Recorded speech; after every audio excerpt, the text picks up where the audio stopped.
Sarah sent out the schedule, so now I got it. So today is going to be, yeah.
Good afternoon.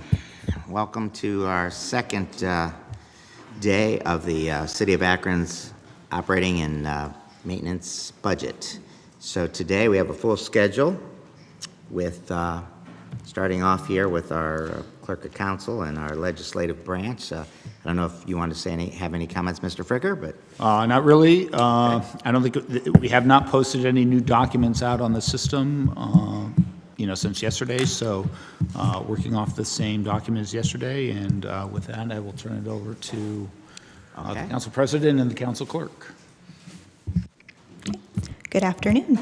You'll find the council clerk's office budget listed in the table of contents as page 47. You want to scroll to page 51, you'll get to my portion. You'll see that our staffing remains the same this year with 3 employees. We are a small but mighty team. We're looking at hosting a summer intern this year through the JOGS program. There is no cost to us for that, but we're looking forward to helping a student learn some valuable skills. We work with each of you, residents, and other departments. We get information out, such as public hearing notices. In 2024, we started hosting public hearings at a 5 o'clock special meeting, which I think has been beneficial in both getting the word out and seating capacity here in chambers. I've heard positive feedback from residents as well as other departments on this. Our department is responsible for keeping the records of council. Once we get new legislation from the law department, we get that to council members and get it published on our website so that residents can see the full legislation that council is considering. Once passed, we get the necessary signatures, scan it, and index it so that it's searchable both for us and in an online portal for residents. We contribute information to the weekly legislative spotlight to help keep residents informed of what's going on with council, upcoming events, upcoming public hearings, and a Did You Know section to try to help residents learn frequently used terms, council rules, and procedures. We are looking forward to expanding that outreach and helping with contributing information to council's upcoming social media page. We do help with council initiatives. You'll see those things in the council budget, not the clerk side, but we are here to help with things like neighborhood partnership program. This year, we are focusing on cross-training. Life happens, so we want to make sure that council operations run smoothly, even in the event of someone needing to be out. A lot of that is happening behind the scenes, but in the coming weeks, you'll see our Deputy Clerk, Michelle, here in the clerk's role during some upcoming meetings. Thank you for your time, and happy to take any questions. thank you, Sarah. I have no questions myself, other than you guys do a fabulous job. Thank you for all that you do. Keep us all straight. Any questions? I don't have any questions, but I second that. I think I have one of you full-time almost, as much as you do for me. Thank you very much. It's true. Thank you. Mr. Chair, for the City Council side, just to talk about just a few of the accomplishments that Akron City Council was able to do on last year. We were actually able to distribute 2,897 Ring doorbell cameras citywide. Again, we would have not been able to take on that type of a project if it was not for our amazing staff. So again, we want to thank them for assisting us in doing so. Also, last year, we were able to award 31 neighborhood partnership grants. As we look forward to this year, we continue to look forward to distribute more of our neighborhood partnership grants. We're also really excited about the launch of Akron City Council's social media page. Again, we think it's really important that Akron City Council has a way of communicating with our constituents, making sure that we can keep them informed in terms of everything that's going on down here in council chambers. Also on our budget sheet, you'll see that we do have 2 positions that are open. They are not filled. One is the Legislative and Public Affairs Coordinator. We are seriously looking, hopefully, to fill that position. We have met with several individuals and just not been able to find the right fit. But again, this role, I think, is really important for Akron City Council, that we have a person on our team that can help do research, can work with individual council members to help craft legislation. So we are serious about hopefully being able to identify someone for that role. Also just asking all council members, if you have a recommendation of someone that you think might be a good fit, please let us know. The other position that is currently unfilled that we are looking to fill and slightly pivot is the council communication liaison. For us, it's really important as we are getting ready to launch our social media page.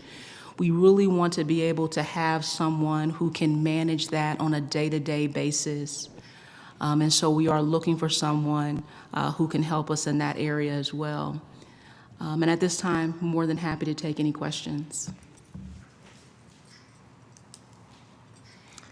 Councilman Bolden? Again, I'm new here, so. So those were budgeted last year. Are these both full-time or part-time positions? Full-time. Okay. Didn't know. I'm just wondering, when you said to look for someone, I don't know what to Yes. talk to. Okay, great. Please, thank you. Okay, thank you for everything you do, Council President Margot. And we'll continue with, next up, our municipal judges, right? Yes. Okay. As they are setting up, the judges in the book begin on page 54. 54.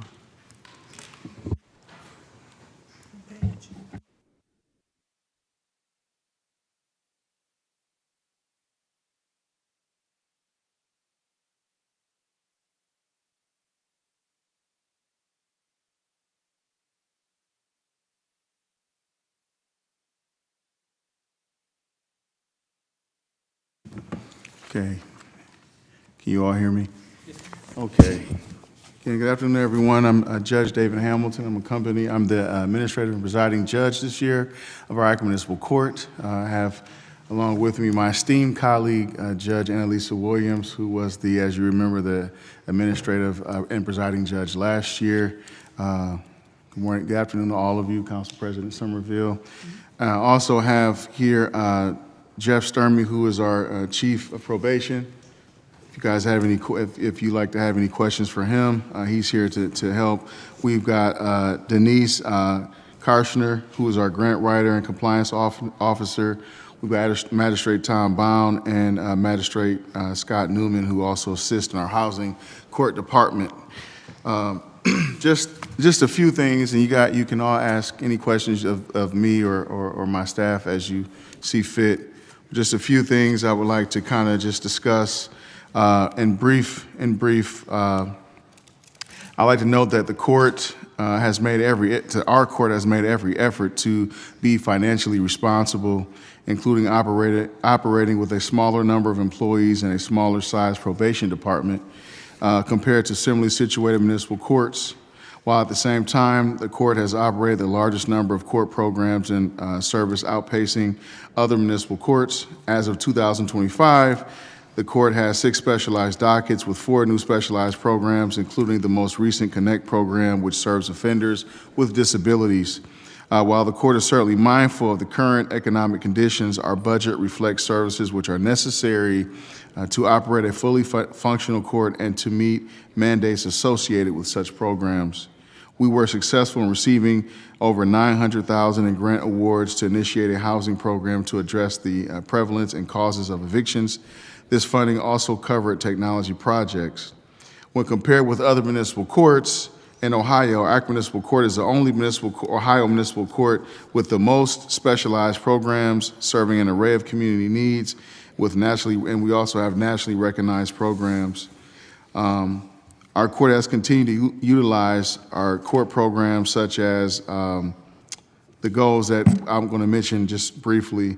We're continuing the implementation of a new case management system, which is Tyler, to meet all of our court functions. We're continuing to secure funding for a formal grant program and staff. We're continuing to searching for funding for the housing program and court mediator, and we're continuing to implement the housing program proposal to address eviction rates. So our big thing we really want to tout this year is we're doing a lot with a little with our as compared to other courts, and we are really proud of our housing program. We've been able to help a lot of people, and again, we have folks here who can discuss more in detail with that. Judge Williams, do you have anything you want to add? Yes, just a couple things. We will probably, in the next couple months, we'll be doing drug testing at the court. One of the things we've always been concerned about is, especially for our population that we have, and having a one-stop shop. And oftentimes when we send people away to do drug testing, it is difficult for them because of transportation to be able to get there.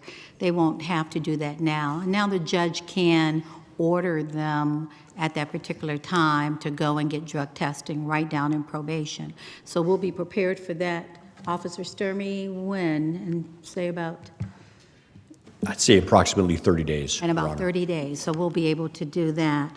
The other thing we're looking at is having AA and NA meetings right there at the court. Again, it is difficult when judges hand out sentencings.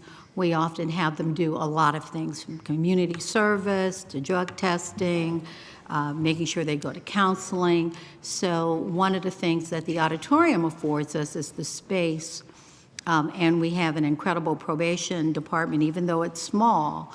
We are, as you indicated, we are small and mighty. And so we are looking at having that so that way we will know and we can have them accountable, make them accountable for doing the things that they need to do, and they know exactly where it is. So we're doing that. We are continuing with our historical curators. I think you all know that when we first opened up and we're still so very grateful for our new courthouse. We have now finished, I think, finding all of the photographs of all judges that have ever served in the Akron Municipal Court. So we will now be finishing that up and putting them together. And then I think just last week you were in the legal news for our changing bathrooms. Yes, You yes. wanna talk about that? So we are becoming more diverse, and we're becoming more for the. I think we're working with. Let me get my notes here so I get it right. So we want to make sure that any adult that has any concerns, or even parents that have concerns with, we'll have a diaper changing table for adults and for children. We have that there. We have a lot of great ideas about doing a lot of things, and slowly but surely, because of the space that we have, we'll be implementing just a lot of great changes soon. So we're grateful for your attention today. If you have any questions, we'll take your questions. And if we cannot answer them, and our staff, then we'll make sure that we get right back to you. And the changing tables are to make us more inclusive. Because we're really, again, we're in a new space, and we're so glad that we're able to work with the mayor's office and you all to move into our new space. And we've been able to do a lot with our space. And one of the things that we've been able to do, we've been very conscious of, is creating a space for all the people that we serve in Akron and Summit County to be able to feel included and have the space to be included and to conduct business in our court. And I think that we have the space to do it, and we have the capabilities to do it. And so we're looking forward to continuing to serve our community. That includes space for young women and/or employees who are nursing, Right. so that they can come in and they'll have that private space for them to be able to do that. And I believe we're the first in the country, first court in the country, or at least in the state, to have these changing tables. So, you have any questions for us? Yeah. Thank you. Councilwoman Linda Mobian. Thank you very much for the presentation. I was going to ask the question how many specialized dockets, but Judge Hamilton indicated you have 6. Yes, ma'am. Now, it seems to me that you're getting very close to becoming a social service provider. I know you're deterring people from going to jail, which is good, by these specialized dockets, but how are you planning to do the drug testing part? Don't you have to have specialized staffing to do that? We do. And would you like to speak on that, Officer Sturmey? Thank you. We developed a partnership with the Orienta House Incorporated. They operate a CLIA certified lab right here in Akron. So the partnership that we're looking to embark upon is we're just going to collect the sample and store it, but about 3 times a week, Orienta staff will come. They'll curry that sample to their lab in Akron, and we'll get those results within about 24 hours. So who's going to be with the person when they Probation staff. will be in the room with them? Well, we have protocols for both to be observed and non-observed. I think we're going to start with non-observed unless we are aware of, concerns of adulteration and things of that nature. Yeah, because most places have somebody in the room with them. We have that in place. There's also mechanisms to detect if a sample has been adulterated with, water added. You can add bluing agent. We're going to do those things. If we have concerns that a client has been, tampering with the sample, then they would be observed, obviously, by a same-gender, staff member. Well, I was going to suggest, I was going to ask the question about an agency, but I see you have the partnership with Orienta House. So it's not going to cost, is it going to cost you anything to do this? There's always a cost, but, we have the ability to, bill the indigent driver, Fund, right. IDAT fund that allows, for that. And so we're also working diligently to obtain some grant funds. Okay. So my hope is we'll be able to obtain a grant fund that could bring in another staff member. But until and unless that happens, we have a plan in place, to start, utilizing those. Great. You said $900,000. Is that in grant that you've been getting? Yes, we also, if we also have our grant writer, if you would like to say anything with regard to. And I think they came to us last. Boy. Oh, from Vlad, you said? Well, you're doing a tremendous job if you've been able to get that much money. This year, That's great. I started in August, so much of that. Excuse me. It was for last year, yeah. Okay. But no, just the idea that you're able to get grant funds for a lot of what you're doing. I'm looking at the differences in the, are these budgets that Toledo has a $13 million budget and Dayton a $10 million? And that's what's special about what and that's why I stated that we're able to do a lot with a little. Because if you look at other courts similar in our size, like Dayton and Toledo, they have a lot more money than we have in funding, and we're carrying if you look at our caseload, our numbers are a lot higher. Does that have to do with the fact that you have all these specialized dockets? No, I think it's just the sheer number of people that we have and the people that we serve. Really? Oh, Yes, okay. ma'am. So I think We it's- work harder. Yeah, we're hard. Oh, I don't doubt that. I think we have. I think. Let me Judge, see. I would never argue with that. Let me think. Thank I you think very I much. have- Thank you. Is there any other questions? Councilman Fusco? Go ahead. Oh, I didn't see it, Bruce. Okay. Thank you for coming down this afternoon. Can you elaborate a bit on what you've done with regards to housing? kind of shined a light on it a bit. So if you could elaborate maybe a bit more. So we have two of our magistrates who are over that, and they'd like to speak on that.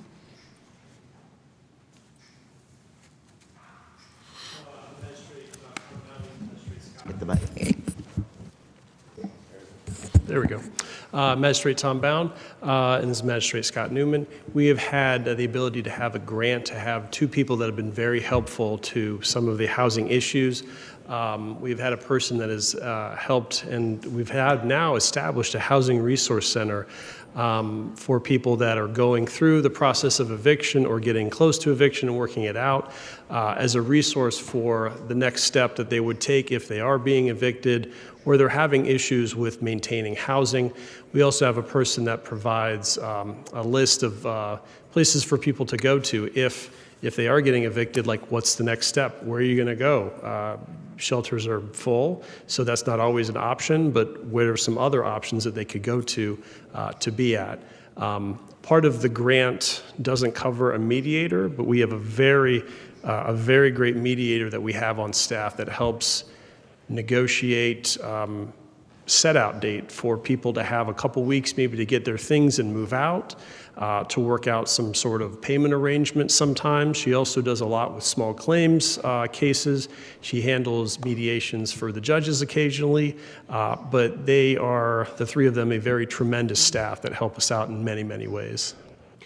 Do you have any measurements in terms of, because this was highlighted, 5-6 years ago, in terms of the study that was done out of New Jersey, I guess. So have you been measuring anything to... that We have been keeping track. Scott has been keeping more of the numbers, but I believe it has had a very good positive measurable effect, but I will defer to my colleague. Cool. Thank you. Hello, so I am Scott Newman, and we have seen a decrease, a slight decrease from the numbers that you're referring to. Looking at 2019, there were 2017, 2018, 2019, there were 3,500. Now we're closer to 3,000 eviction cases filed. That is not the number of people that have been removed from their homes. That's just the number of cases filings. Unfortunately, that number, I only have 2023 and 2024 data in front of me. 2023, we had approximately 1,500 writs purchased, that is, people that landlords were permitted to remove the tenants from their houses, and in 2024 was approximately 1,600. So the numbers, it's just we're seeing a lot still, post-COVID relief. Landlords are now filing evictions again. But to echo what my colleague has said. Yeah, I don't want to stray too far away from the budget, but if you could share some information with council, I think that it'd be beneficial for us to be able to get a handle on what's going on out there around that piece of housing. What specifically are you asking? What? I just want to make sure I give you the correct answer. The evictions and how you're handling it, and basically what you've told us. But do you have reports that you look at or that you generate or around evictions? I do have numbers that staff members have given me that I'm able to then analyze to give some data. If you'd like, I can share that with council. I think that'd be great. Thank you so much. Certainly appreciate what you're doing. Thank you. Thank you. And I'm sorry, Judge. I was going to say, there's one other thing in terms of our two employees in housing who've been doing a fantastic job, not only just in helping people who are evicted attempt to find housing, but for our specialized dockets. I run a Peace of Mind program for women. They've been helpful in terms of trying to find housing for them as well. If you haven't had an opportunity to come to the Resource Center, please do. It's wonderful. We have it open even for people who will come through who may have small children.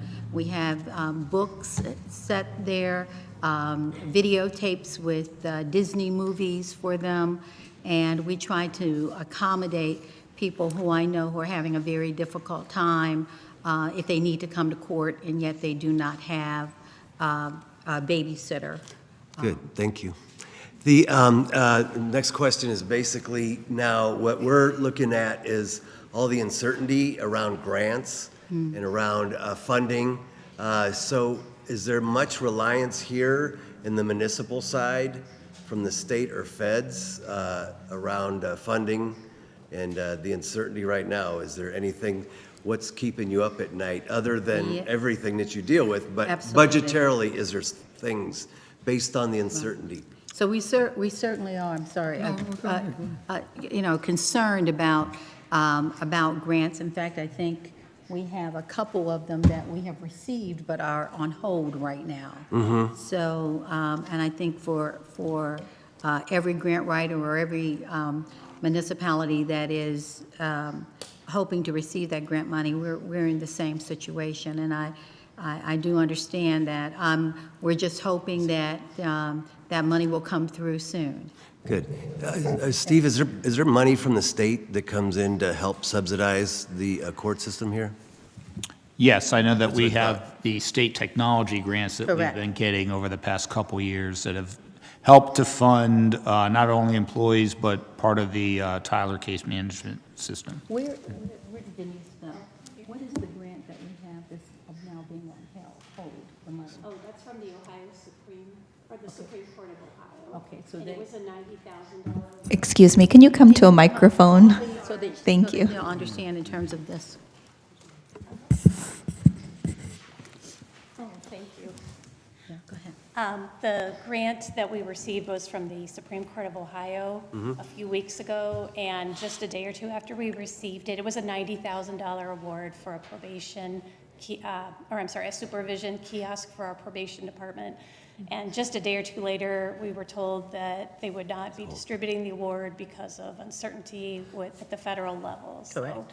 I understand. that we're yeah, waiting on. And we have others out there, like we applied for a third-year funding for our eviction diversion initiative from the National Council for State Courts, and that would help to fund those positions that were previously discussed. And we've been waiting to hear back from that. So Yeah, I think it definitely is a concern. Thank you for that, because I think that we're thinking about that right now in terms of what things are going to look like for us, but you, of course, have the same concerns. Thank you. We do, and there were some upcoming large federal projects in the spring that we would have been interested in pursuing, stemming from the Department of Justice, the Bureau of Justice Assistance that have disappeared from the website. Projects that would have helped a veterans treatment court or adult drug court that are just in limbo at the moment. So. Thank you. Thank you. So we have the same concerns that you all have. Absolutely. And, at the end of the day. We just like to know what they are, yeah. Yeah, if we don't get the money, the thing that really keeps me up at night, to echo off what you were saying or asking, is our housing court, because 3 of our employees are all grant-based. They do a fantastic job. And they do a fantastic That's job. fantastic. We've been able to help a lot of people, but however, they're all grant funded. Correct. And so if we don't get the money, then our housing court is going to look a lot different. We may have to, figure something out with what we have, or we may not be able to do as much as we were doing before. And that's just the reality with the grants. Councilman Fusco, as you all know, if you don't get the money, then you can't provide the service. So we're hoping, like everybody else, that we get the money from the federal government and the state, and if we don't, then we've got to make some tough, hard decisions. Same here. Thank you. And perhaps it might be prudent to invite you to a housing committee meeting down the road whenever it's more convenient, and we can talk perhaps in more detail at that time. We can get together afterwards. Thank you so much, though. Thank you. Appreciate it. Councilman Bolden? Thank you. A couple questions, because I don't know exactly. Interfund charges. Kind of give me an example of what they are and why are they up 20% for coming up for next year? So which page are you looking at? So basically, those are transfers between different funds in the city. In the case of the judges, so for example, if you're looking at the grants budget, that we had to advance, that has its own fund, we had to advance some money to that fund to cover costs, and then they have to basically repay that money this year. So that's You just see a 22% jump, and I'm going like, makes sense. That's all I need to know, I think. Phil? Yes, Councilman Garrett? Thank you, Chair. As it relates to the programs, had a chance to take a look at Toledo and Akron, and I'd say it's a huge difference. But you guys do so much with so little.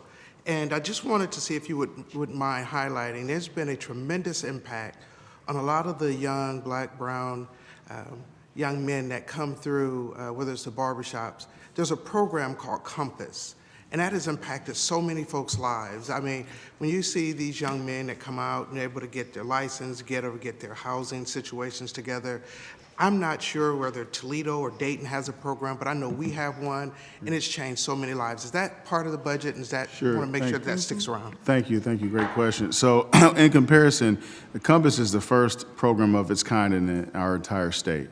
So to answer your question, Toledo doesn't have a program like Compass. And what Compass is, it's a program designed for at-risk males from the ages of 18 to 40 who are high-risk offenders. And it's a program in lieu of jail. And it's a program that I created in 2020 where we help our men get licenses, we help them get jobs. Some of our men have gotten their GED. And then one of the greatest things that I'm really proud of, and we were able to work with the prosecutor's office, is to get, once they complete Compass, get their record sealed and their cases dismissed and all their court fines and costs paid. It's a program for all men, but particularly it's designed for African American males because that is the majority of people that we see that come through Akron Municipal Court, or practically any court in our country. Most people that we serve are black males, and so it's a program designed to really to reduce the recidivism rates and this revolving door of criminal activity by giving them a second chance and opportunities. And we've been able to help. We've almost graduated 50 men so since 2020, and that's even during COVID. So we've been, again, and with regard to the money, so Compass really doesn't take much of any, we don't really use any funds out of our budget. So we've been able to collaborate, and I've been able to use my connections when I was as a councilman. As a judge now, I've been able to work with, again, Councilman Garrett. We work with, the barbershop and other entities in the community. As you all know, Akron and Summit County, we do a great job of collaborating. We are national leaders. Yes, we are national leaders. In our specialized dockets and programs. So I'm not taking any money from anybody in Compass. Everything that we have is all just volunteerism. Even the people that we come in, our guest speakers, they don't get paid any money. They're doing it because they really care about the community and they understand the program and they appreciate the program. Now, some of the money we get, it's a small amount for food. So like when we have a graduation, when our men graduate, we provide them food. We provide them bus passes to get to work. We give them small incentives to graduate. So whether it's a $10, bus pass, if it's, we provide, soap and clothing for our men. So whatever money we have, it pales in comparison to the work that we're actually doing. So it's probably maybe, not much throughout the year, but it's just for things like that. Supplies, certificates for graduation, shirts, and things of that nature. And then I have the program for women. That's like his program, the Peace of Mind program.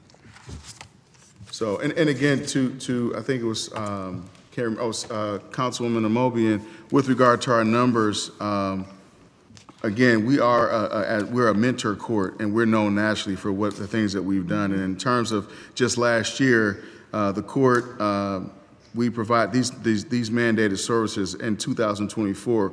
We've handled 15,071 traffic cases compared to 13,952 in 2023.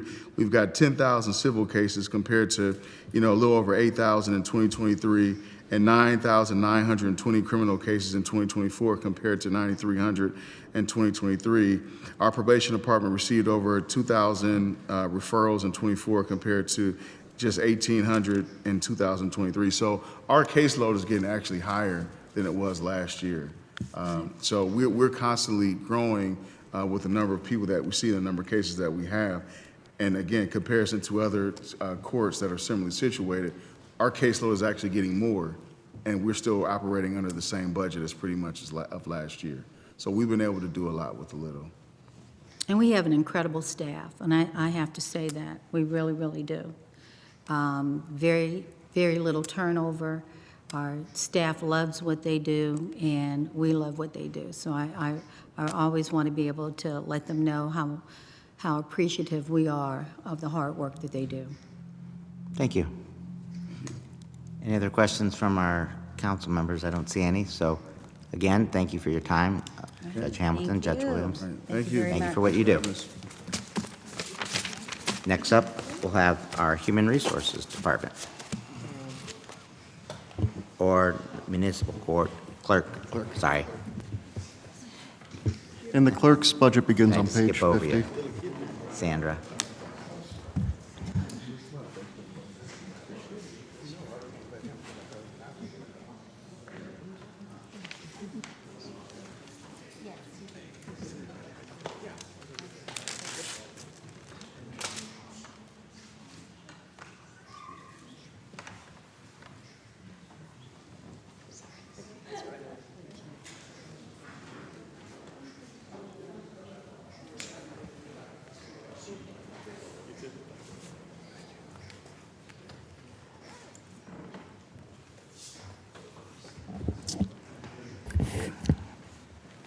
Whenever you're ready, our Municipal Court, Sandra Kurd. Thank you for being here.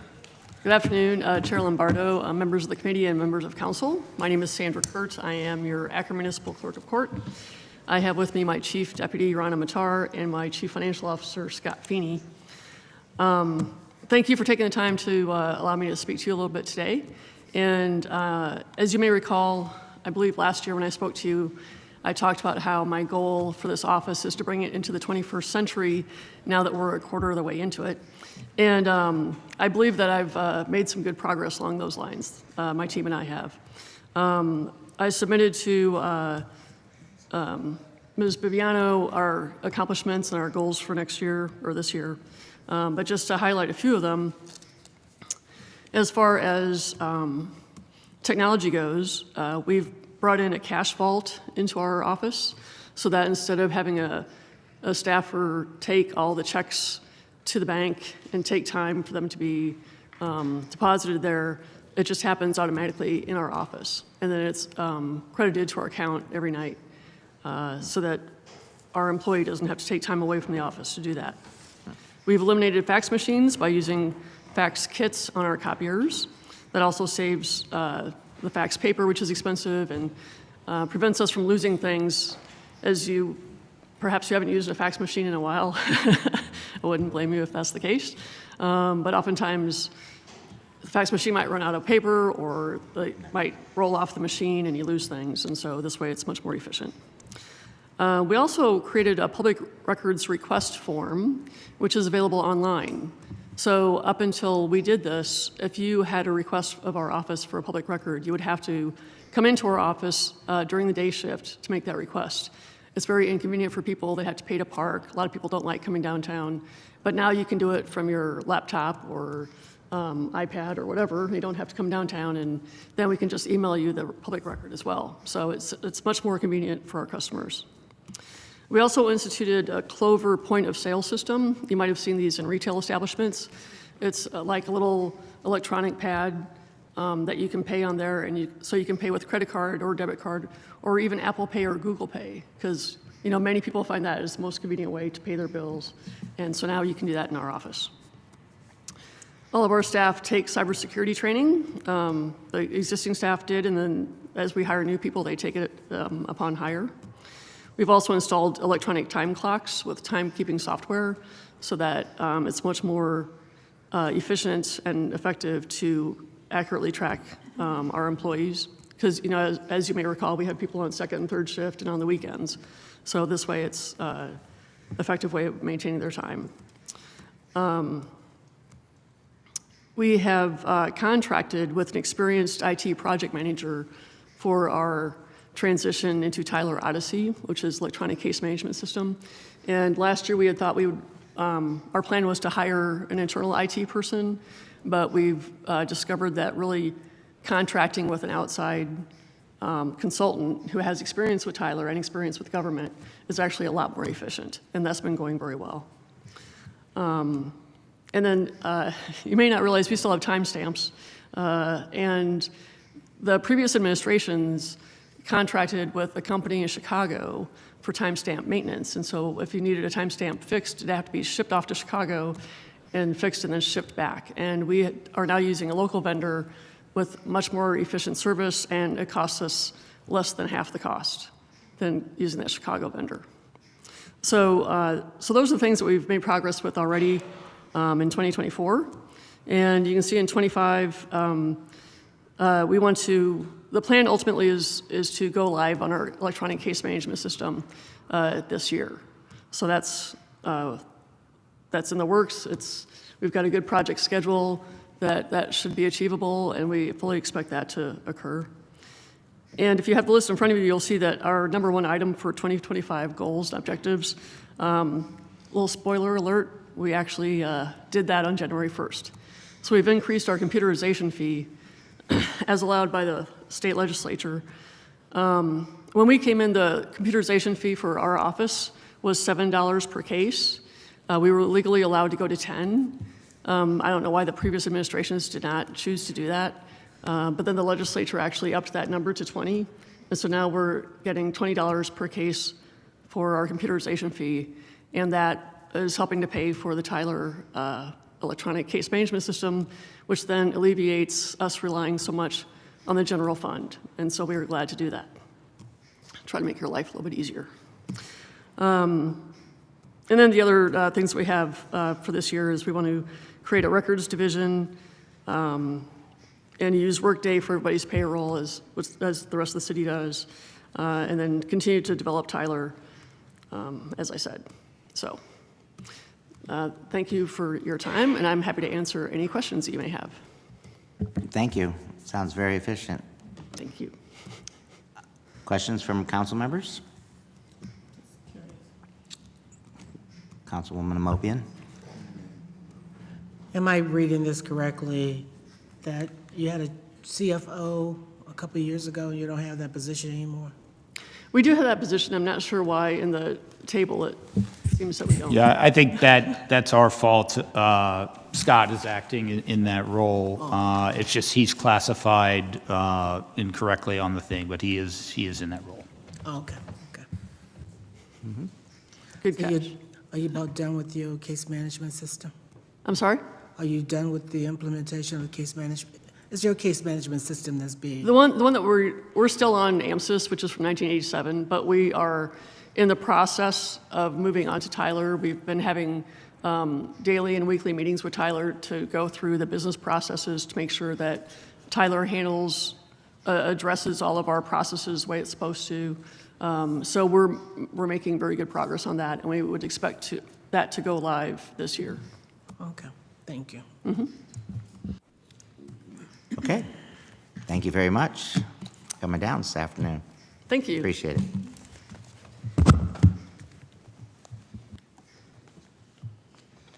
And next up, we will have the Human Resources Department, right, for our city of Akron. As they're setting up, their goals begin on page 1 of the document, and their numbers begin on page 5. 5.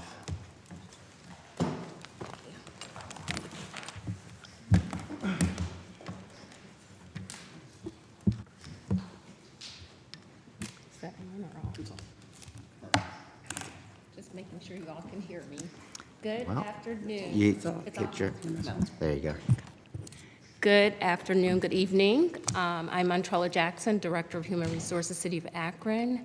It's a pleasure to present to Council President Somerville, Chair Lombardo, Vice Chair Omobian, and Budget and Council Committee members today. So I do want to introduce to you one of a new member of our team. Our Deputy Director, LaSharita Fellows, has been with us for 3 months now. 3 months. So she's going to be handling policies and procedures, employee relations, any type of concerns or issues, helping us update our policies and procedures.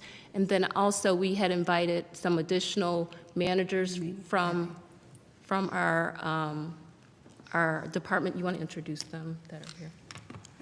Hi. Amy Mills, is here. She's our lead workers' comp and leave administrator. And then Debbie Vestpoint, she is the assistant director in benefits. Okay. So thank you for the opportunity to present the 2025 budget proposal for the Human Resources Program and Supportive Services that we offer across the city. In terms of our goals, I believe those were included in your packets, and I will review those briefly at the end of the presentation. But I did want to highlight some of our accomplishments from 2024. So in 2024, we processed 7,186 applications for employment. We hired 817 individuals to the city, 121 promotions. We conducted over 160 entrance, open, and promotional exams across the city. We are also excited about our new in-person in-person orientation for new hires that we're starting this year. We also are working with La Sharita's addition to the team on centralizing communications through channels that we've set up, such as email addresses, designated phone number for managers and staff to call with employee concerns. Also, you may have noticed across the emails that we have designated 30 emergency floor coordinators and kits, and there was updated training. And then also, probably more recently, was the cyber virus training that our training team created the training for that course. Also, we implemented employee recognition cards, which has taken off. Staff seem to like those. And then in terms of just some of our turnover, we've had, in 2024, we had 61 retirements and 103 resignations. We also implemented a volunteer time off program that was created by Mayor Malik, and also a sick-week parental leave pay policy, which was created by the mayor. And then we were able to secure, with your approval, a contract with a vendor to digitize employee records and benefits for the city. So we're excited about that and the potential. In terms of our goals, so just outlining those briefly, what we'd like to do is implement a comprehensive wellness benefit and incentive package to reduce healthcare costs across the city, as well as foster a positive work environment, increase employee morale. We're also looking to streamline the civil service testing process to speed up that process so that we're more competitive with other entities. Also, we're looking to create a recurring schedule for our job descriptions to make sure they're updated and they're consistent with the organizational goals of the city. We are working on a recruitment plan, another comprehensive plan to include strategies and metrics to gauge how we're doing in terms of our recruitment. And then also, we are looking to define clear procedures and documentation and communication training for our disciplinary and our EEO investigations. I mentioned the electronic employee records that we're working on, and then also we secured compensation analysis software, which will assist us to evaluate and manage pay structure, and as well as review, what's feasible for our industry standards, as well as looking at internal equity. So that's a very quick overview in terms of just the numbers on our budget. For the most part, it looks to me that we were within budget in terms of what we were allocated for 2024. We did have some retirements and resignations, and so there were payouts and leave payouts and comp payouts that were not budgeted. So that would likely explain that area where we did slightly go over budget for salaries and wages. That completes my presentation, the overview, and I'd be happy to answer any questions from the committee. Thank you. Councilman Fusco? Thank you. You had mentioned resignations, 103. Is that high or is that typical, and what departments are you seeing? So I did check from 2023. So we report to the State Personnel Board of Review each year. And actually, last year, we reported 114 resignations. So those are usually where someone leaves for another job, they're in good standing. Sure. So with having over 2,000 employees, that's at least from 2023 numbers, that's consistent. Good. Thank you. You're welcome.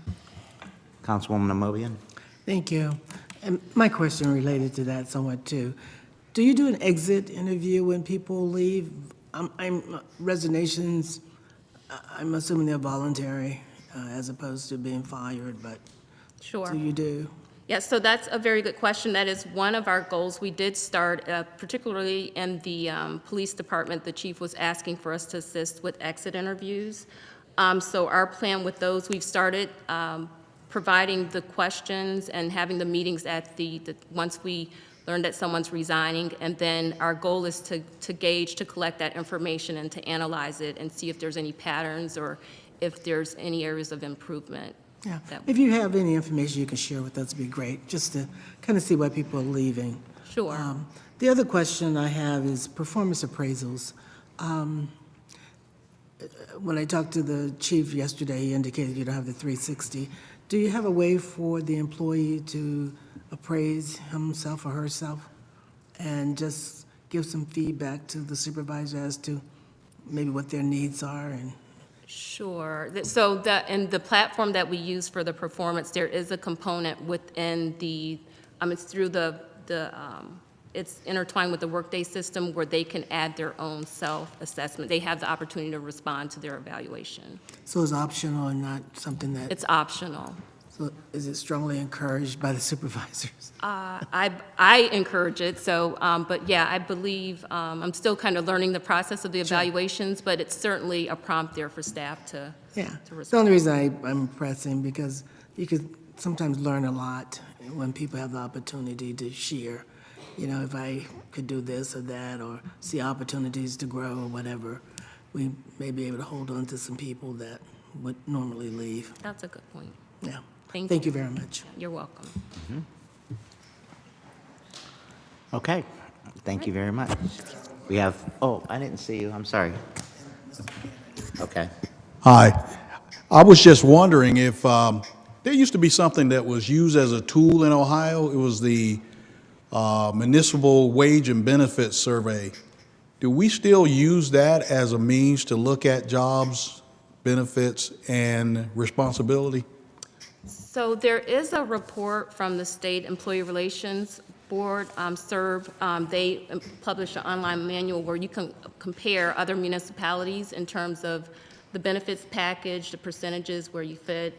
But with this compensation analysis software that I mentioned, it will give us real-time information instead of waiting every year or calling each locality to find out what their comparatives are. But yeah, I believe maybe a SERB is the report that's similar to what you're mentioning. I don't know if, Steve, you know of anything else?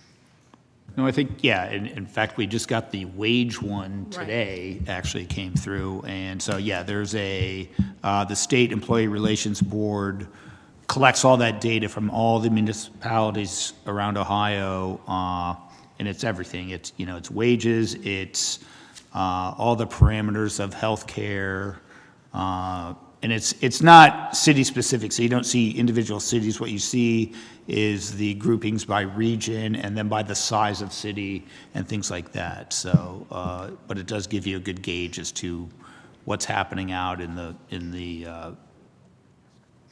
with the various state municipalities in terms of their compensation. Thank you. Thank you. Thank you all. Take care. No, he didn't. He didn't have anything. We're good. Thank you so much.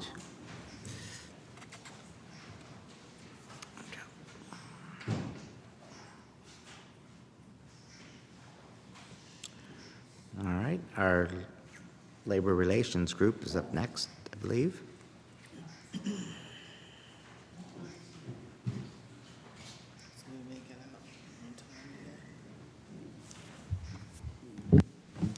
Good evening. How's everybody doing? Good. Thanks for having me here. I appreciate it. My name's Frank Williams. I'm the Director for Labor Relations.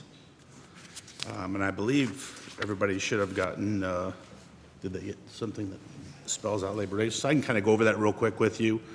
Labor Relations negotiates and administers collective bargaining agreements for all four of the unions in the city of Akron, the FOP, the CSPA, IAFF Local 330, which is fire. I'm sorry.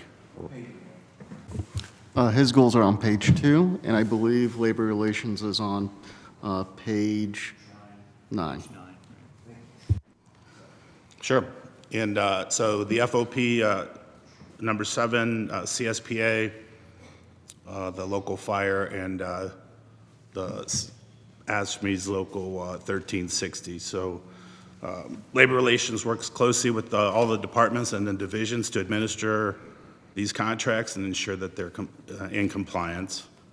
Labor Relations conducts disciplinary and grievance hearings along with HR and the law department. We've tried, this year we're moving forward trying to computerize a lot of what we've had in the past. I just took over as the director 2 years ago.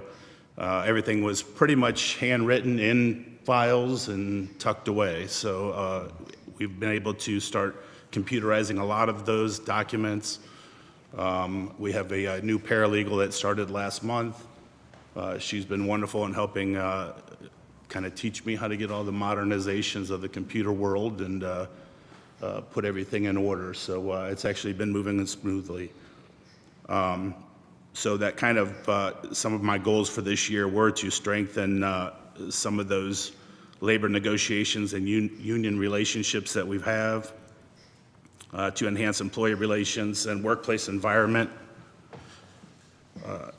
to operate more efficiently, and to help HR with implementing some of their new policies that they're bringing out.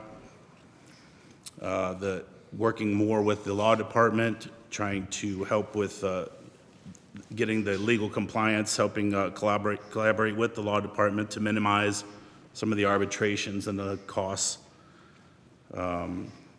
Obviously, they provide the guidance and the legal support that we need. And again, we're just advancing that digital transformation of labor relations by implementing some digital solutions for tracking negotiations, grievances, labor agreements, and the filing of documents to improve the accessibility of labor relations by all the other departments. That's all I have for you. Okay. Very good. All right. Thank you. Councilwoman Amobian? I'm just curious, you're a one-person department, essentially? I have been for a little while, and then we just hired a paralegal last month. Okay, and the service contracts are usually people that you are hiring during negotiation times that you need some You talking about the collective bargaining agreements, or? I'm looking under non-discretionary, the service contracts, what are they? Right, so previously, we had an external contract that had another person that was working on a contractual basis. That contract is not in place for this year, so that's why that amount went down. I see. So if someone in the bargaining unit has a grievance, you handle that or someone else? How does that get? Well, there's a contractual grievance process. Each of the bargaining units have their own process for submitting a grievance, but eventually it ends up on my desk, yes. I see. Okay, thank you. All right, very good. Thank you for your time, Mr. Williams.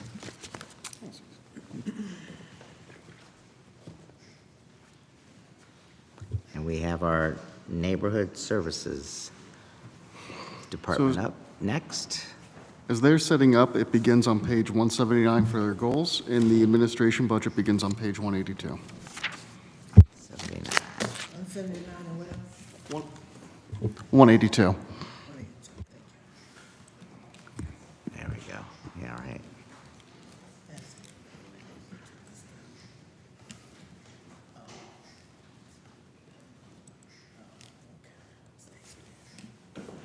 All right, our Director of Neighborhood Assistance, Euphrancia Lash.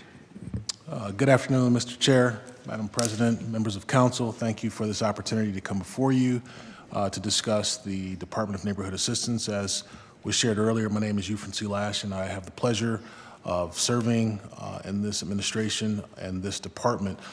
Before I begin my presentation, I just want to ask my team, if those in the audience, if they would stand. I just want to just showcase my team, if they would stand. You have, just starting in the back, you have Brittany Schmokel, who actually oversees Recreation Parks. You have Greg Callell, who oversees the Nuisance Division. You have Dwayne Greger, who oversees the Housing Compliance Division. And I am proud to introduce you all to this gentleman, Mr. Teron Cunningham. He is our newest addition. He is actually our Housing and Community Services Division Manager. He's on the job 3 weeks. So we're proud to introduce him to you all and to the city of Akron. Let me take your seats. Thank you. So I'm proud to serve with that team. And again, we actually oversee 6 divisions within the department. We oversee Housing and Community Compliance Division, the Nuisance Compliance Division, Recreation and Parks, the 311 Call Center, and Housing Community Services, and the J.E. Good Park Golf Course. I'm going to just give you some high points of what we have going on in our division, and if you have any questions, we can entertain those at the conclusion. First of all, I'm very proud to report that the landlord compliance and rental registration requirements reached its highest level since 2005, with 4,200 registered landlords marking its 5th consecutive year of increased compliance. This reflects a strong commitment in maintaining our high housing standards in the city of Akron. In 2024, our team completed over 5,800 inspections of residential and commercial structures, bringing nearly 700 properties into compliance through dedicated enforcement efforts. Our vacant building registration program successfully registered 79 vacant commercial buildings and issued over 100 administrative penalties to non-compliant property owners. Notably, the number of vacant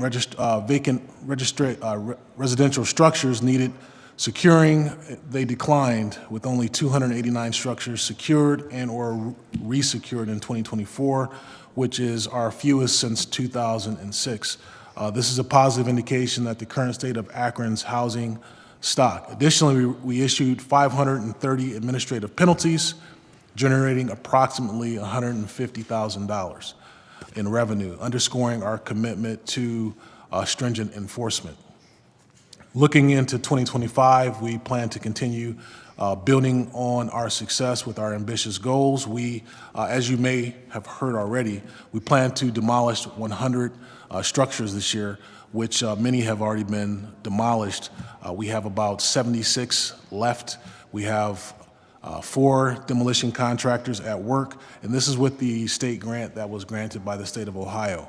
I was actually privileged to go out and witness one on Herman Avenue yesterday, so for all intents and purposes, we're rocking and rolling. We have until the end of April to have all these structures down, and we think we can meet that goal. So by May 1st, all these structures, the residential structures, will be completed.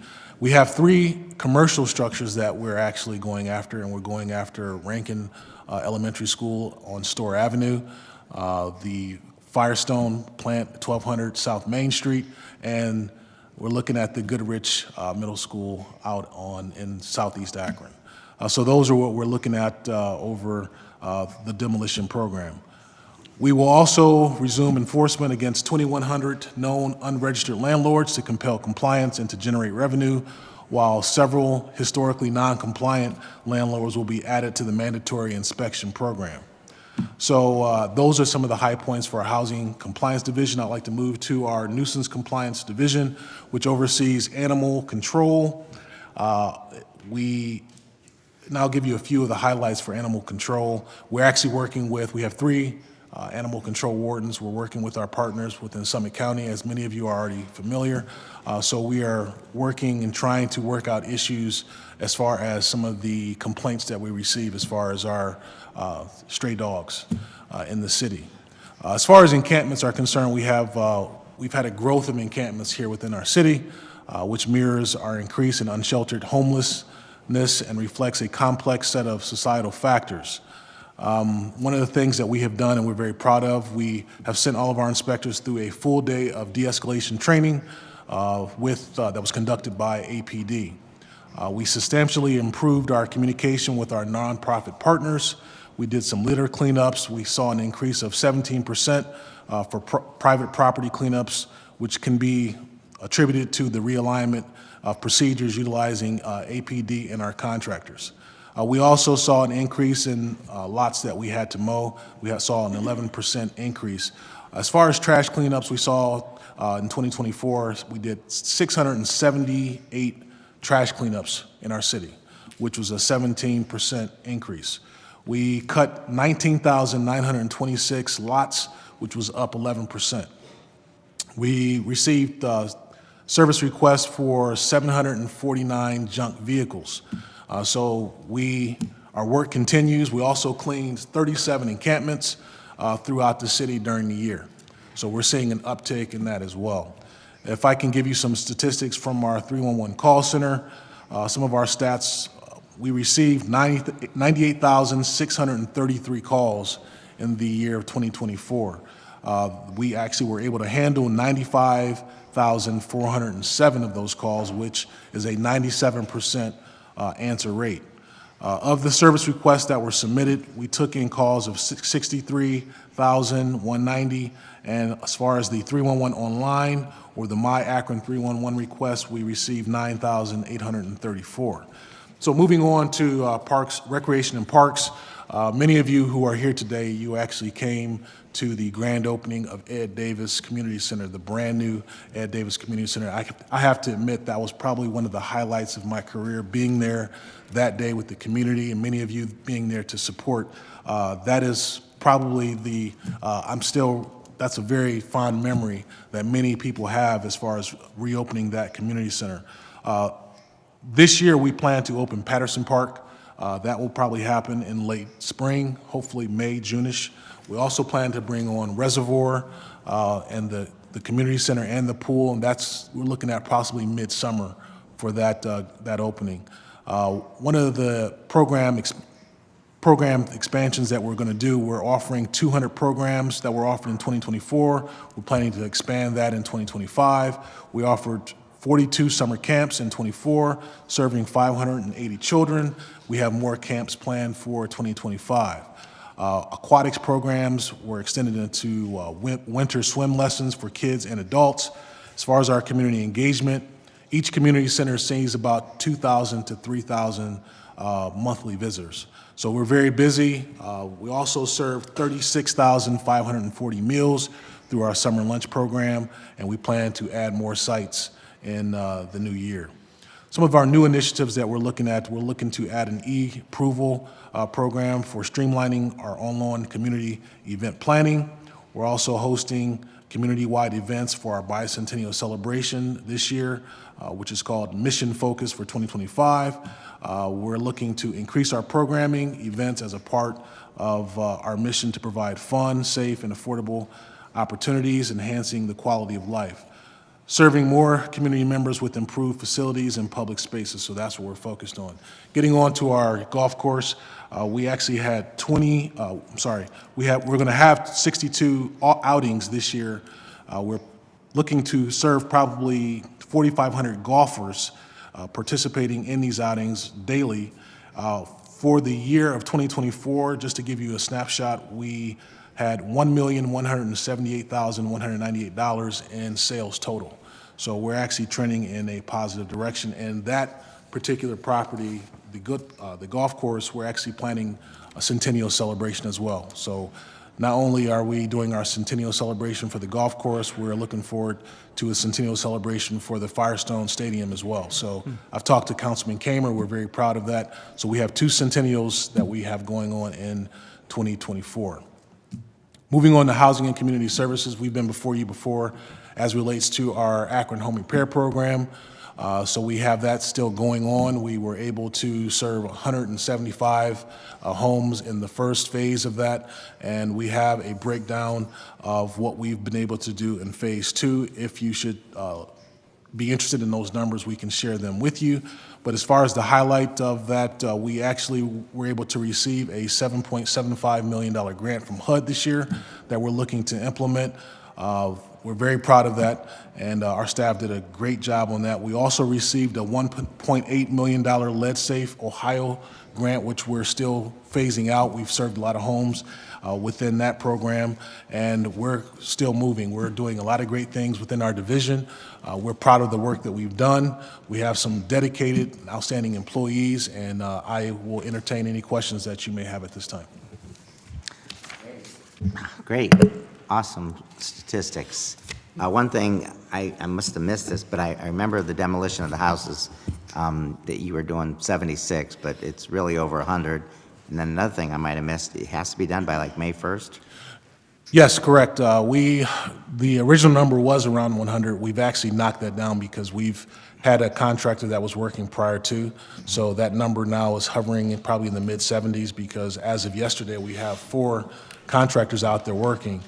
So we're in the mid-70s at this point, and we will have that completed as far as our residential by the end of April. Now, the commercial properties, that's a different story. Right. I can't really give you a definitive answer on that. As you know, 1200 South Main, that's a very large structure, and it might take a little longer than that. So I can't give you a definitive time on that, but we're going to be working to get that done.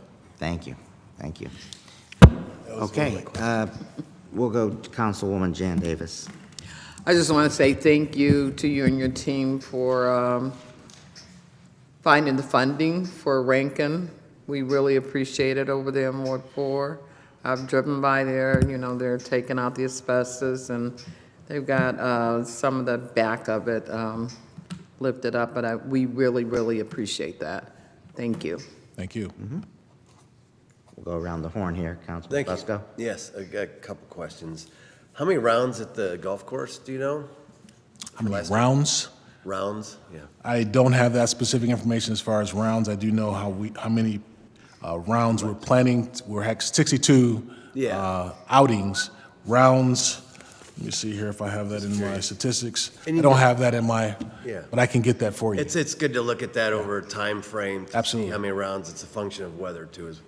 Some of us golfers, I'm not a golfer, Mr. Fricker is. Okay. So on page, and I'm also curious, can we get an updated chart? Because now I understand recreation's it was under OID, now it's under. Correct. So recreation is now under the Department of Neighborhoods. Okay. As are the golf courses. Yeah. Gotcha. So, okay. That, and then, so you really don't know exactly when Firestone is going to begin the demo on that piece? Sure. I do know that it will have to go through the abatement process. Okay. It has been bid out, and the work we're anticipating should begin within the next 60 to 90 days. We are still trying to get an extension from the state, so we have yet to receive the response officially. We do know that as large of a structure as that is, that's going to take a significant period of time to get that completed. No one. Thank you. On page 183 here, if I can, I don't know if it's, 1 second here, let me get back to there. 183, I had a question. I'm guessing it was the real 183. Service contracts, I think, is what that was going to be about. That's under nuisance compliance. Right. It seemed as though we budgeted 350, spent 111. Now we're at 200 for this year. Right, so that represents the, and there was a cleanup contract that was part of last year's contract. This year represents primarily the animal control contracts. Okay, because that lends to another question, and I know we don't know what's going on, but I assume you're part of that discussion group with the county that's going on, trying to figure out the problem with the dogs. Yes, sir.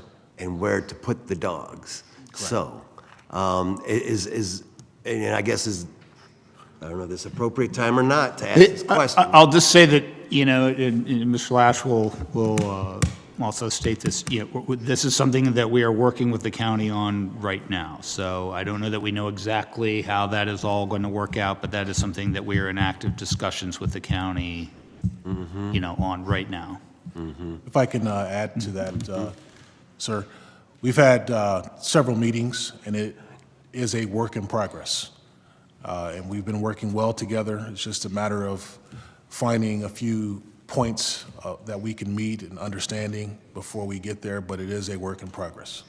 Okay. Very good. And so here on, it seems as though the problem is like the dogs that are picked up and where we're going to put them. And I don't know if the county's budging at all on any of that whatsoever, but, and looking at a new location is pivotal, it seems, because even once you do that, it's whatever. It's another discussion for another day, I reckon. So page 189, though, again, service contracts. We were at 1,000,008. This is page 189 under the housing and community service piece. Again, service contracts 1,000,008. We spent 2, and we're budgeting 880. So this represents the CDBG funded portion of housing and community services. So that part has dropped a little bit. There's also the state funded portion, which is on page 191. So there's 2. That's the state-led grant as well. Okay, but this here you say is the CDBG portion on page 189 under housing and community service. So that cut is the federal cut? That is correct. That is, we have CD dollars that, we had to kind of figure out how we allocate all of our CD dollars, and so there's a little bit less in that area. For what, though? I mean, it's cutting the That's program, minor home. It's minor home repair. So it's minor home repair. And there's a lot of the housing rehab projects that have multiple funding sources. Some have both lead funding and CD funding in them. So. Yeah. Okay. All right. Thank you. Thank you. Did you have a question? Go ahead. Councilman Hanna? Thank you, Mr. Chair. I heard you mention Firestone was going to be demolished, and another school on the west side was going to be demolished. Yes, sir. Do you have any timetable when Goodrich is going to be demolished? I'm going to keep hammering on there because there's been 2 large buildings that have been demolished, and Goodrich Junior High School has been there since I was born, probably, and it's still standing, and it's a nuisance to the neighborhood. Also, the weather is changing. Do you have anything in the budget to collect those tires that's going to be coming into the neighborhood? To answer your first question, the grant, when we originally applied for the grant, the Morley Health Center was in that grant. It was approved with Morley Health Center, so we have been in communication with the state to try to switch that from Morley to Goodyear. So we're working through that. I don't have a timetable for you right now. We actually have put them out to bid, and engineering is working with us to get the bids received, and we're looking to get it down, I would say, probably within the next 6 months. I can't give you a definitive date at this time. I do know that Rankin, because we're working on it right now, that should be down by, I would say, the end of April. But as far as Firestone and Goodrich, I can't give you a definitive date as of right now. I wish I could, but I can't. Okay. As far as the tires are concerned, that's a work in progress. When we receive those service requests at our 311 call center, we do go out and we try to abate those illegal tire dumps as best we can. So as they come in, as we learn of them, we try to abate them immediately. Very good. Councilwoman Tina Boyce. Oh, I'm sorry, we were going around the horn. Did you have your hand up? I have mine. Oh, look at this. Go first. Go. All right. Thank you, Chair. All right, we're going to everybody. Doing a phenomenal job. Thank you for all the work that you do throughout our city. Thank you, sir. As it relates to the seniors, there any plans this year for home repair or assistance for them this year? We actually still do have our minor home repair program going forward, but right now, a lot of the focus is on the Akron home repair, and many of the seniors have applied, and they're actually being serviced by one of our 3 current partners. Okay. Sure. You mentioned something about $151,000 in fines. Are these landlords that are in violation of some code?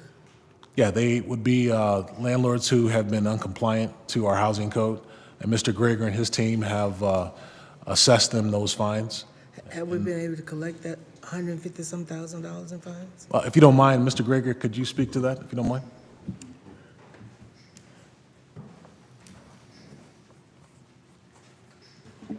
Yes, we had about 50 administrative penalties that we issued that were actually paid, and the remainder of them were actually assessed to the property taxes. Oh, okay. I'm curious about those, we had this parade of out-of-state landlords that came and gave us this song and dance. Did they actually do anything over there in Ward 5 to those facilities? It's the Wilbeth Erickson? Erickson and... Wilbeth Erickson, yes. Do we know if they actually made any improvements over there? They have made some. They've also received a number of fines from us for noncompliance, and we're continuing to do re-inspections of those units that they haven't repaired. And we fine them daily? We charge them daily for fines? We are allowed to issue 3 fines, an initial fine of up to $100, and then a second fine of up to $500, and a third fine of up to $1,000. There's usually about a 30-day window in between fines. I see. Just a quick, the grass cutting that you referred to. Yes. Because we haven't heard a whole lot about that this year.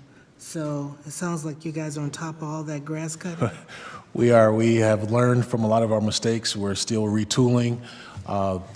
Issues that arise, we try to get on it immediately, and we have learned a lot, and we've come a long way. So yes. Are you using neighbors? Are you using contractors? No, we're using contractors. Okay. Absolutely. Okay. Thank you very much. All right, Councilwoman Tina Boyes, thanks for your patience. Appreciate it. I'm circling back to the residential demolition. You'd mentioned there was 100 houses originally on the list. That's what we read in the paper, correct? Yes. That list. Now we're down to 76. Is that the entirety of the residential demolition plan for this year? Actually, no. As soon as we complete this, we do have another round that we're planning to embark upon, and we'll begin that as soon as we commence with this round. Thank you. Absolutely. Great. Councilman Fusco. Thank you. Steve, thank you for clearing up the piece about the CDBG funding and so on. I think I have it, I think. However, I think it's important for us as a city to look at that holistically, the CDBG piece, because it could be gone. And right now it's budget season, I get that. But whenever maybe the smoke clears, if we could meet and talk about the CDBG specifically, what it has done for us in the past, I think we all have a pretty good idea in terms of the homelessness and the, the repair and this, but to see what those numbers really are altogether, in that piece of it. Understood, right. And there are really 3 components of the money that we get from HUD. So there's CDBG, ESG. There's the home program, which really funds, for the most part, new housing initiatives. And then there's the Emergency Solutions Grant, which is homelessness. Right, exactly. funding, Yeah, but I think it would be good for us just to kind of like hone in on that exclusively, just for a conversation before planning or housing, whatever committee. But I think that would be prudent because that could be a thing of the past and something that we should begin to think about, perhaps. Thank you. Councilman DeSazier. Well, kudos to you and your group for what you've done. I know that citizens of Ward 1 have been commenting that, they've been a lot of progress made in certain areas. But I was just wondering, in terms of the vacant housing registry, And if you took all of the vacant buildings throughout the city, how many are there actually? Because I know you can only do a certain amount. You got about 100 this year. How many do you think are actually in that list? It's a great question, Councilman DeShazier, and that's once again, I'm going to ask Mr. Greger to come and answer that question so it could be accurate. Sure. We registered, I believe, 79. Excuse me. We registered, I think, 79 vacant commercial buildings in 2024, and that was out of about 112 that we were aware of. So we take a number of referrals. The ones that we've gone out and been able to canvass and verify that are vacant is about 112 commercial buildings. If you have any more, we'd be glad to get the addresses. Well, Excuse me, can you come to a microphone? Thank you. Sorry about that, I'm being lazy. I was just wondering, in terms of residential, and these may not necessarily be in your registry, but how many of those across the city would you estimate that are still out there that are vacant, either on or not on the registry? right, there's no real way to do that short of canvassing the entire city. What I can say is our active caseload right now is about 2,000 properties in violation. And out of those 2,000, at any given time, 60% are normally verified as vacant. So about 1,200. So out of the total number of vacant homes in the city, we're actively re-inspecting 1,200. Stay right there. One question I had was that when we have some violations that aren't paid and then they're assessed to the property taxes, the next time the homeowner pays property taxes, does the violation get paid first? Yes, special assessments are always collected at the front end of property tax collections. Okay, thank you. Very good. I think Councilwoman Connor, I see her hand up. Thank you. Good afternoon, Mr. Lash. I don't know which department of yours to praise first. Housing, that does a great job in our neighborhood, but I have to shout out Parks and Recs, a staff of only 21 people that serve thousands of children every day, all summer long, feeds them, cares for them, and nurtures them. Kudos to you and Brittany and the recreation staff. Thank you very much.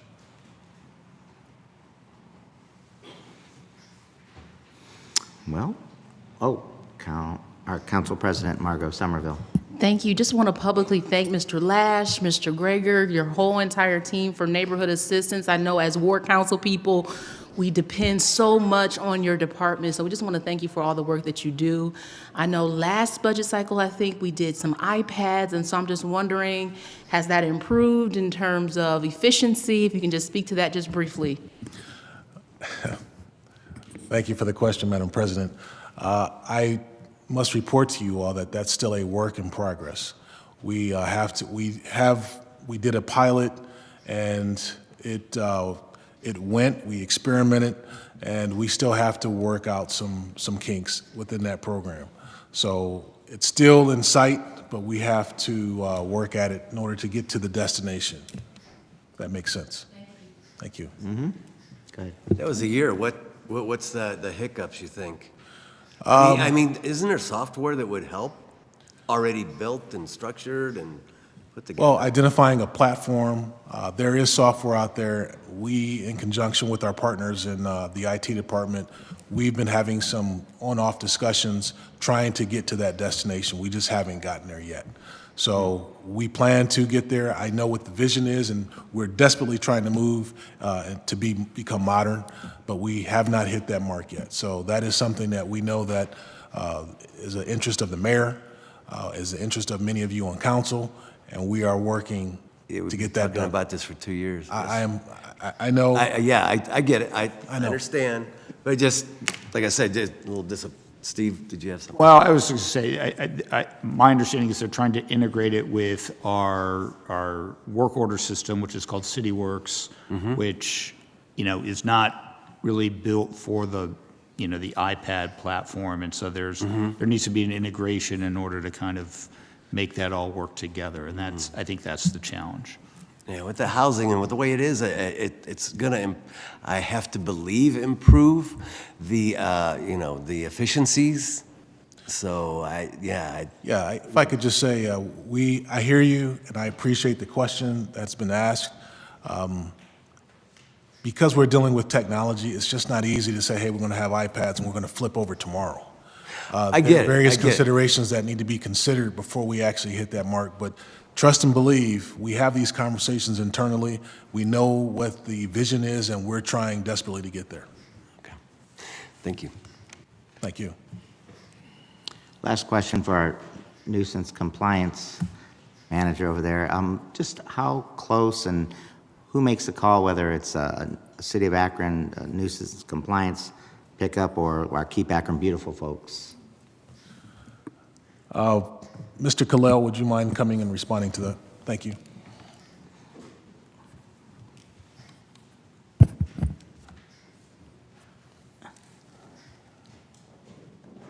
So again, it was, how close you're working with. Are you referring to trash cleanups? Just anything, as far as when is it your call versus Keep Akron Beautiful? Nuisance deals with private property. KB deals with public property. Okay, gotcha. That answers that. Okay, thank you. No other questions? Very good. Thank you very much, Mr. Thank you all. Lash. Okay.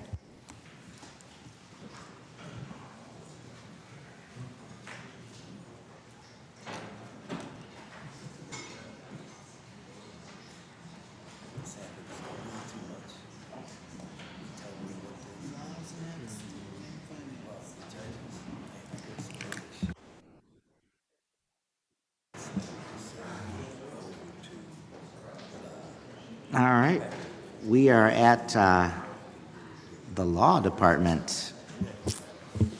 Law begins with their goals on page 40, with the budget numbers on page 42. 40 and 43, 42. Okay. All right. Director of Law, Deb Matz. Please turn on your microphone. Thank you. I was thinking myself as being loud enough, but apparently not. Good afternoon. Thank you so much to all of you for taking time to listen to us this afternoon as we talk about our budget. As you know, the Law Department is comprised of 3 divisions: the administration, civil, and criminal. All of 3 of those divisions work together to collaborate with and support the different departments and divisions of the entire city. As you know, we are general counsel to the entire city, all of the boards and commissions, and so the staff that I have, for example, I have an attorney supporting each of the boards and commissions. I have litigators who conduct litigation on behalf of the city. Obviously, I have criminal prosecutors who conduct prosecutions on behalf of the city. And we routinely collaborate with all of the different departments. One of the examples, that I suspect you're all fairly familiar with is the Tyler Enterprise Justice Project.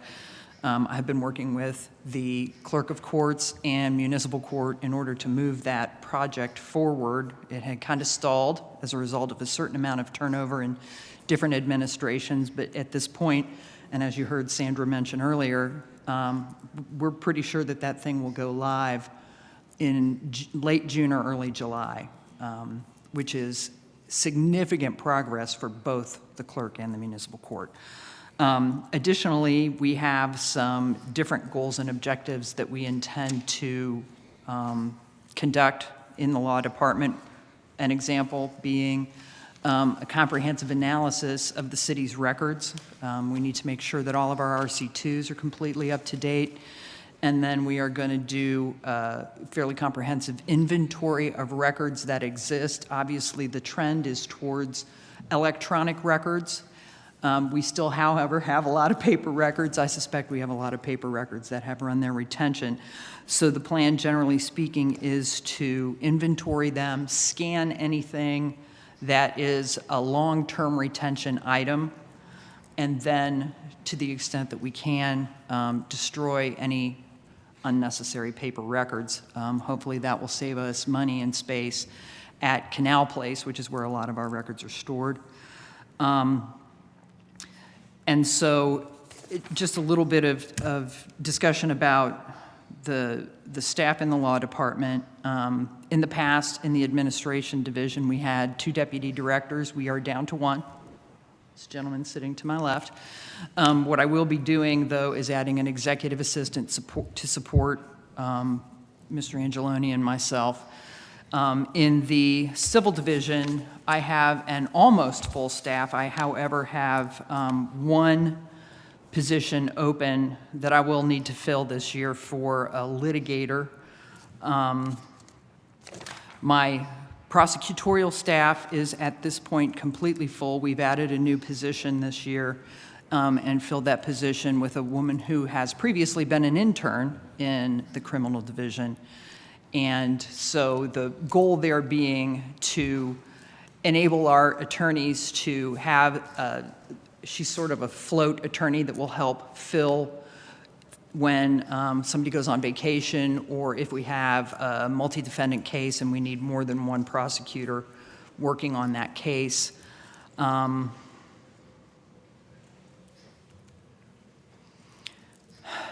other than that, so when you look at my budget and you look at the contract services item, the Summit County Legal Defender's Office contract falls under my budget.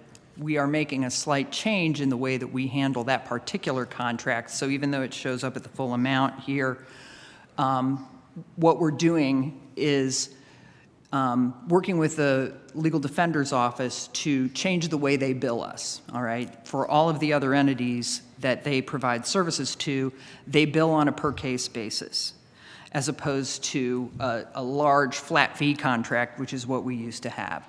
So we will now be paying the same per-case rate that all of the other municipalities are paying, and then they will bill us per case. So it will be, and I think the per-case rate is, it's either $230 or $250. I don't have the contract. Is it $230?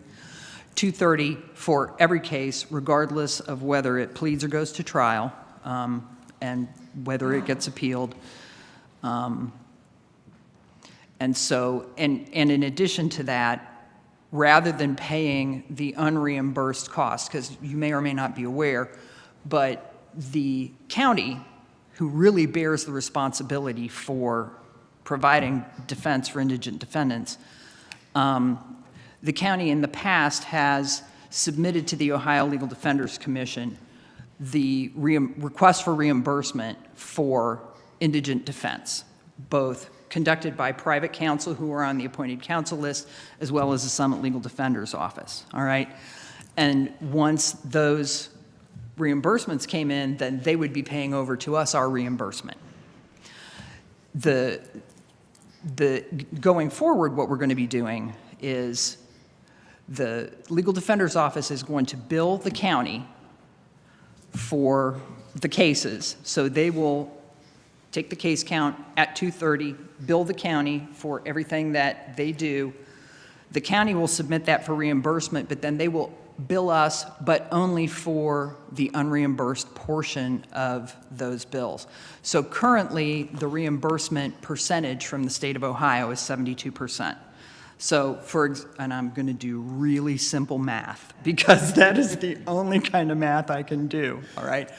So say, for example, we only had $1,000 worth of billings in cases from the Legal Defender's Office. Obviously, the numbers are much larger than that, but again, simple math. So the Legal Defender's Office would bill the county for those $1,000 worth of cases. The county would pay the Legal Defender's Office for those $1,000 worth of cases. They would submit to the state of Ohio for the reimbursement on those, and that would be, so they'd get $720. They would bill us for $280.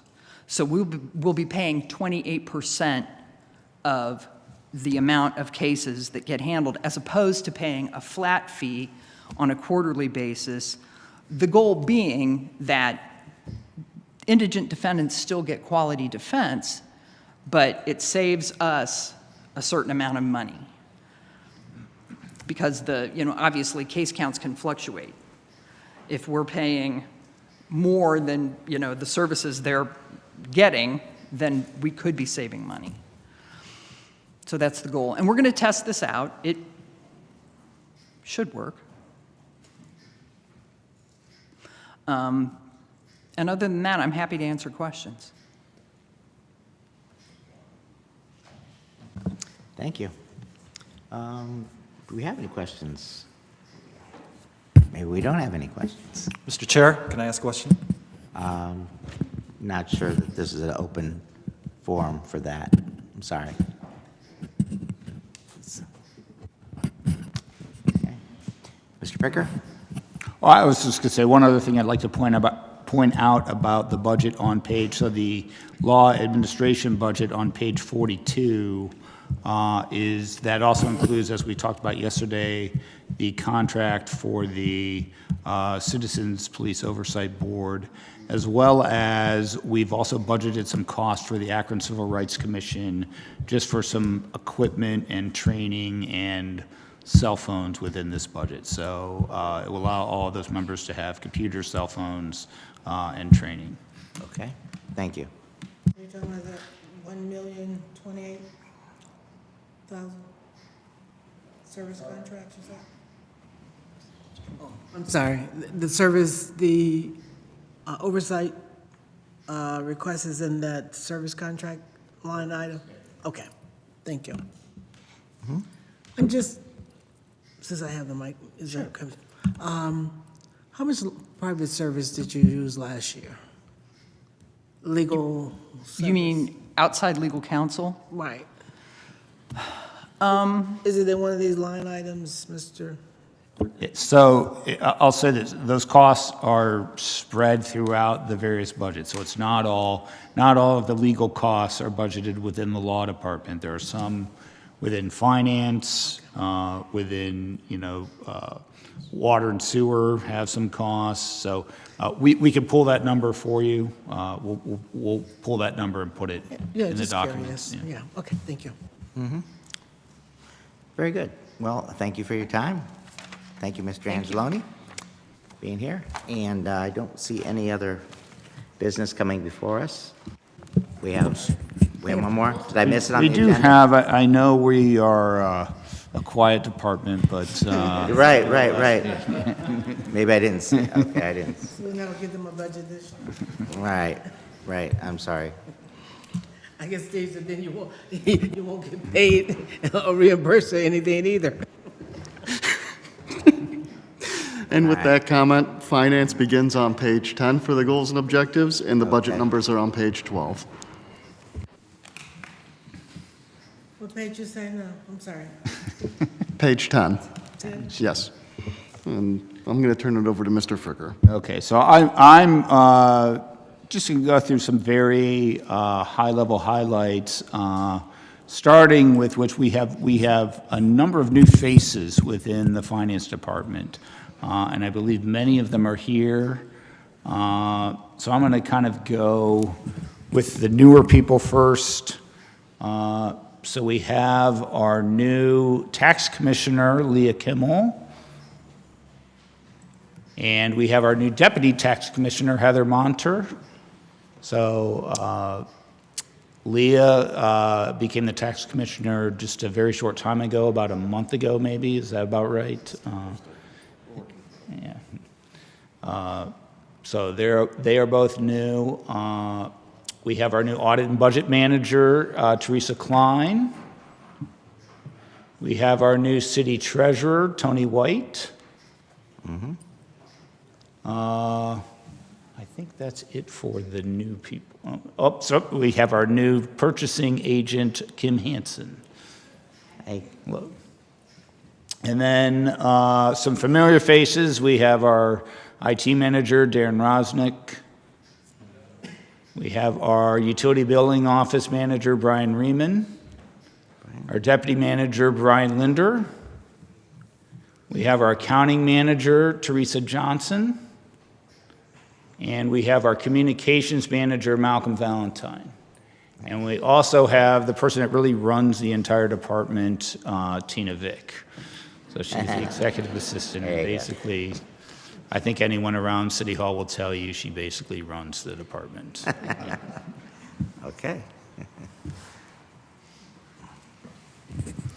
So just want to go through some high-level goals that the finance department has this year. So in terms of our budget, we are at 114 employees. That is the same amount as last year.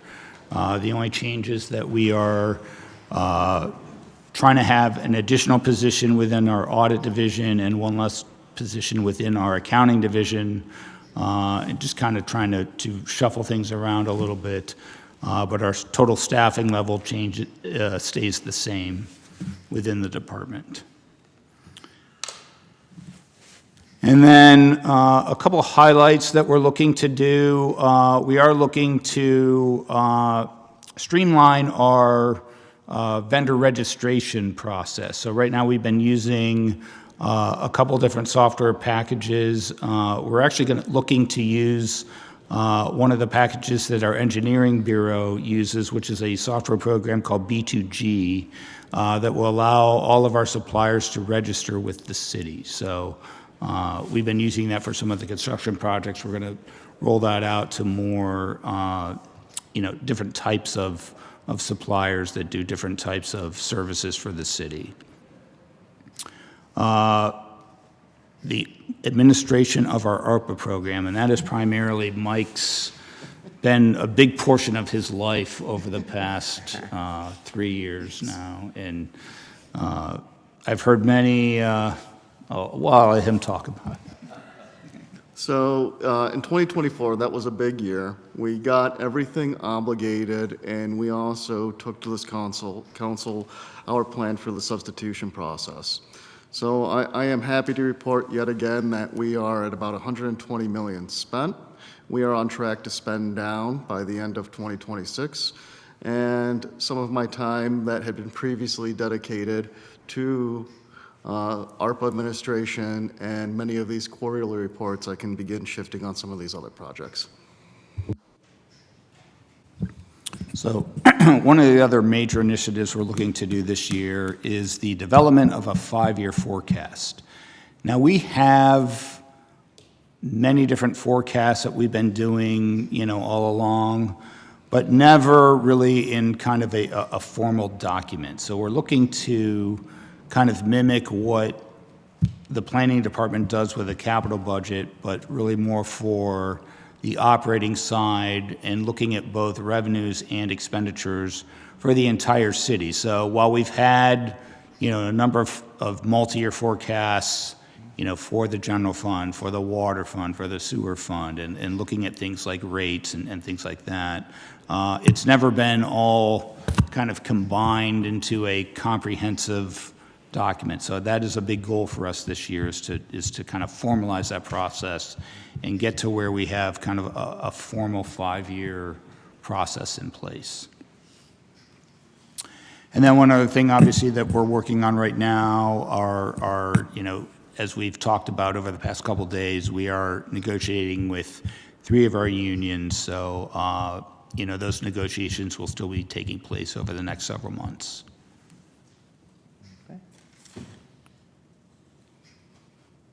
Do you want to talk about the annual procurement document? Yeah, so one of the goals that we really started working on last year, and we're hoping to produce a draft either late this year or early next year, is what is called in many other communities as an annual procurement document. And that is a guide that you can release to your suppliers, vendors, contractors, engineers, and other interested parties about what projects the city intends to bid out, what goods and services we bid out on an annual basis. And our goal is to really get out into the community and many interested parties what we plan to procure on an annual basis going forward. So this is a document that we're modeling after a couple of other cities, and we're really hoping to get a draft out later this year. Okay, then within our IT department, Malcolm's been busy continuing to expand our fiber network throughout the city. So Within the last year, they've done installations on Exchange and Howard Street. Near the University of Akron, we had the South Akron campus project that we did in collaboration with the university and the county. They were involved in that project.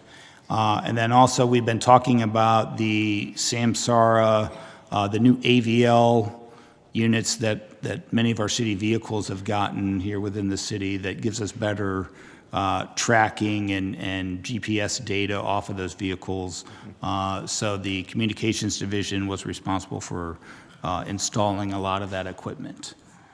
And then a big project this year, which everyone in the city is involved with to some degree, is our cybersecurity training that we're doing right now. So the city of Akron is the first municipality to be taking part in this statewide project where they're giving training, and it's online training to all city employees, and different employees have varying levels of training, but we're kind of a pilot for big cities. They've been doing it with smaller counties and smaller townships and things like that, but Akron is the first big city to take part in that training. So it's really going to help educate employees in terms of, some of the dangers out there, how to recognize, dangerous situations when you're using your computers, and to try to keep the city's network in a safe position. And with that, I think we'd be happy to answer any questions. All right, Mr. Fusco? Given the current, and maybe it's in here, and maybe you're doing this currently, but I just have to ask, given the unstableness of looking into the next 5 years, the next 5 minutes, what is, I would think it would be prudent for us to employ perhaps a person or an agency to ensure that we are truly collecting all income tax from the city of Akron. I don't know where we're at on that. I know in the past I've talked to folks, and it seemed as though that we weren't that engaged in it. So I think we've done a number of initiatives in that area. So a couple of things that we've done are to contract with other municipalities that have, you have to be a certain population in order to access the federal tax database. So we've been participating with Cleveland in order to help us identify, because we don't have access to that information and they do, to help us identify people that are not filing and things like that. So that's one of the steps we've taken. The other thing that we are looking to do, which is kind of in its early stages, is to utilize GIS technology a little bit more, and start mapping properties to determine that we are collecting taxes on businesses, which is not as easy as it is, say, with property tax, because the owner of the property is not necessarily the business that's operating there. So, when you're looking at that GIS data, you're getting kind of property owner information. So you have to develop a lot of that data yourself. So, but that is one thing that we're doing. And then we're also working, with the, plans and permits division to make sure that, businesses that are doing construction projects within the city are enforcing that piece of it. We're getting that information, whether their subcontractors are registered with the city in terms of income tax and paying their taxes. Yeah, and we had passed for the new ones a few years ago a registration program for contractors for big projects, whereas they register with us and they give us the list of the subcontractors so that we ensure that we're getting our fair share. So, but yeah, and have you thought anything about, I mean, those are great initiatives, like I said, and I think now is the time, if ever, to ensure that we're just getting our fair share. Collection agency or anything like that, any So thoughts? Any I know thoughts? that we, we have worked with the Ohio Attorney General's office in terms of some of those collections. So, that is one of the mechanisms that we use to collect delinquent taxes.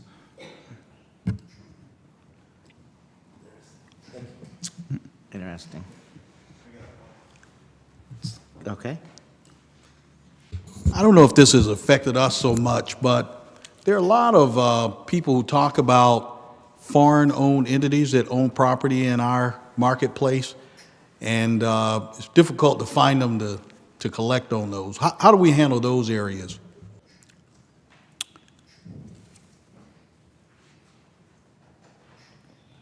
I don't know that I have a, so in terms of like foreign-owned buildings and businesses, yeah.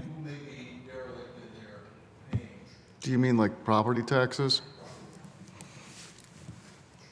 I mean, ultimately, all property taxes and the collection process is controlled by the county of Summit, yes. So if they're not paying, I mean, the only mechanism that we as a city have is them levying late fees and penalties, and eventually either it gets paid by the property owner or it might get cleared out during like a sale to the land bank, for example. Councilwoman Tina Boyce. Thank you. I believe I asked this question last year, but it's an ongoing issue, and maybe perhaps your utilities person can answer this question. We've got folks in my neighborhood that are still getting their water bills less than 7 days until they're due. And they're still coming from an out-of-town entity. I know it was, I think Virginia it was being mailed out of. When is that contract done? So that contract is with a company called Doxum. Right now, to many factors, that is going to be in play for a little bit longer. And the reality of the situation with that is we have requested that they move to a more local facility outside of Virginia. I believe that is something they are still working on, because it's more than just that they're able to up and move the printing, unfortunately. But it is an issue that we are aware of, and we're actively pursuing that they move the facility to somewhere closer as soon as possible. I appreciate that. I'm just curious how much longer that contract is actually in place. Like, is that a 5-year contract? How long has it been in place? It is actually going up we will be doing more than likely a 1-year extension this year, then we'll be revisiting next year. We definitely need to figure that mailing out then. Thank you. Okay. Very good, Mr. Fusco. Yeah, thanks, man. So I see here on page 16 that we're adding another person in the audit and budget piece. I mean, the overall is just a slight increase, and we're also reducing the service contract piece. So what say you about that? Yeah, so the service contract piece, so we're adding one employee in audit and having one less in accounting. Oh, okay. Yeah, so it's a net zero in terms of that. In terms of the service contract, that is our audit contract for the fact that that's going down. The audit contract is now budgeted under ARPA, so that was part of this whole substitution mechanism that we did, since that was a kind of a known amount contract. So that is being paid for out of the ARPA fund this year.